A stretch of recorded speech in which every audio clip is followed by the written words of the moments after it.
Hi, இன்றைக்குள்ள வீடியோவில் ஆரி end not எப்படி ஸ்டிச் பண்ணுறதுன்னு பார்ப்போம். செயின் ஸ்டிச் எல்லாருமே ப்ராக்டிஸ் பண்ணியிருப்பீங்கன்னு நினைக்கிறேன். நம்ம இது வரைக்கும் எண்டு நாட் படிக்கலை. அப்போ இன்றைக்கி நமக்கு எண்டு நாட் எப்படி போடுறது அப்படின்னு பார்ப்போம். அதுக்காக நான் செயின் ஸ்டிச் ஸ்டிச் பண்ணுறேன்.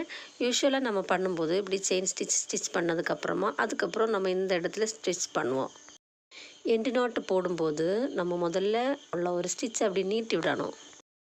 அப்புறம் அந்த இடத்துல அப்படியே ஸ்டிச் பண்ணாமல் அந்த நீடில் கொஞ்சம் பேக்கில் கொண்டு வந்து முதல்ல ஸ்டிச் பண்ண அந்த ஸ்டிச்சுக்கு பக்கத்தில் இருந்து ஒரு ஸ்டிச்சு கூட அதுக்கு உள்பாகம் வழியாக வெளியே எடுக்கும். அதாவது முதல்ல நம்ம ஸ்டிச் பண்ண அந்த ஸ்டிச்சுக்கு உள்பாகம் வழியாக தான் வெளியே எடுத்தோம்.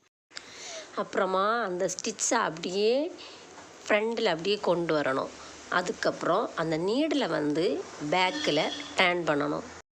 டேர்ன் பண்ணி முதல்ல நம்ம ஸ்டிச் பண்ண அந்த ஸ்டிச்சை அந்த ஹூக்கில் அப்படியே மாட்டி எடுக்கணும். ஒரு முறை கூட அதை பாருங்கள், நான் கரெக்டாக சொல்கிறேன்.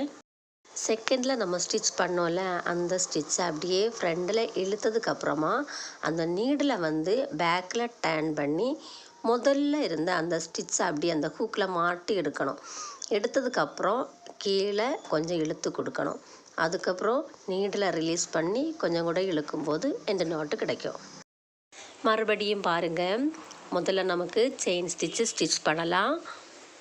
நீங்கள் எண்டு நாட்டு போடும்போது கவனிக்க வேண்டியது என்னென்னா, நம்ம எப்போ எண்டு நாட்டு போடுறோமோ அதுக்கு முன்னாடி ஸ்டிச் பண்ணுற அந்த ஸ்டிச்சை ரொம்ப பெருசாக ஸ்டிச் பண்ணணும்.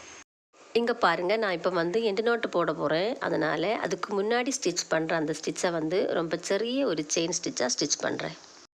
இனி நமக்கு நாட் போட்டு கொடுக்கலாம். முதல்ல அந்த ஸ்டிச்சை அப்படியே நீட்டி எடுத்தாச்சு. அப்படியே நம்ம நீட்டி எடுத்த அந்த ஸ்டிச்சை ஃபஸ்ட்டு ஸ்டிச்சுன்னு வச்சுக்கலாம். இனி இதுக்கு உள்பக்கம்தான் இன்னொரு ஸ்டிச் கூட ஸ்டிச் பண்ணணும். இங்கே பார்த்துக்கோங்க, முதல்ல ஸ்டிச் பண்ண அந்த ஃபஸ்ட்டு ஸ்டிச்சோட உள்பாகத்தில் தான் இன்னொரு ஸ்டிச் கூட நம்ம அப்படி ஸ்டிச் பண்ணி எடுக்கிறோம். இப்படி எடுத்த இந்த ஸ்டிச் செகண்ட் ஸ்டிச். புரிஞ்சிருக்கும்னு நினைக்க, முதல்ல ஒரு ஸ்டிச்சு, அதுக்கப்புறமா செகண்டு ஒரு ஸ்டிச் கூட எடுத்தோம். இப்படியே இந்த செகண்ட் ஸ்டிச் எடுத்ததுக்கப்புறமா அந்த நீடில் டேர்ன் பண்ணி அப்படியே பேக்கில் போய் இந்த இடத்துல இருக்கிற அந்த ஃபஸ்ட்டு ஸ்டிச்சை அப்படியே பிடிக்கணும். அதை மட்டும் நம்ம அதில் ஃபிக்ஸ் பண்ணி அப்படி இழுத்து வச்சதுக்கப்புறமா அடிப்பாகத்திலேருந்து அப்படியே இழுத்து விடணும். அதுக்கப்புறமா இந்த நீடிலையும் ரிலீஸ் பண்ணி அதையும் இழுத்து விட்டுறணும். அப்போது நாட்டு கிடச்சிருச்சு. ஒரு முறை கூட பாருங்கள். செயின் ஸ்டிச் ஸ்டிச் பண்ணுறேன். இனி எண்டு நாட்டு போடலாம். அதுக்காக ஃபஸ்ட்டு ஸ்டிச்சை அப்படியே நீட்டி எடுத்துடலாம். அப்புறமா அந்த நீடில் அப்படியே கொஞ்சம் பேக்கில் அப்புறமா இன்னொரு ஸ்டிச் கூட அதுக்கு உள்பாகம் வழியாக வெளியே எடுக்கணும்.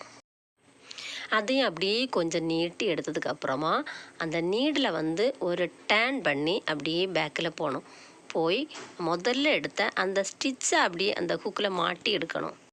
இப்போ இங்கே பாருங்கள், நம்ம செகண்டில் ஸ்டிச் பண்ண அந்த ஸ்டிச் அந்த நீடலோட அடிப்பாகத்தில் நிற்குது. நம்ம முதல்ல ஸ்டிச் பண்ண அந்த ஸ்டிச்சை நீடில் பிடிச்சி வச்சுருக்கோம். இனி பேக்கில் அந்த நூலை பிடிச்சி அப்படியே இழுக்கணும். அப்போ அது டைட் ஆகும். அப்புறமா நம்ம பிடிச்சி வச்சுருக்கிற அந்த நூலையும் அப்படியே ரிலீஸ் பண்ணி விடணும். அப்போ எண்டு நாட்டு கிடைக்கும்.